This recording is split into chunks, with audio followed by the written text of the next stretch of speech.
आषाढी वारीच्या निमित्ताने पुणे शहरात संत तुकाराम महाराज आणि संत ज्ञानेश्वर महाराजांच्या पालखी सोहळ्यांचा भक्तिमय संगम पार पडला।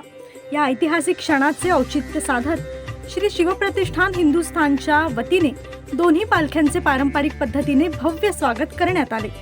ज्ञानोबा तुकारामच्या जयघोषात पुणे शहर दुमदुमून गेले।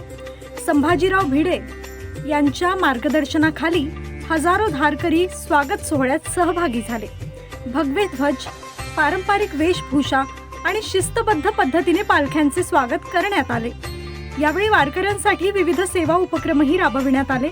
शिवप्रतिष्ठानच्या वतीने सांगण्यात आले की वारकऱ्यांच्या सेवेसह ऐतिहासिक परंपरेचे जतन करण्याचा हा उपक्रम दरवर्षी अखंडपणे सुरू ठेवला जातो। श्रद्धा, सेवा आणि परंपरेचा संगम अनुभवण्यासाठी पुणेकरांनीही मोठ्या संख्येने उपस्थिती लावली।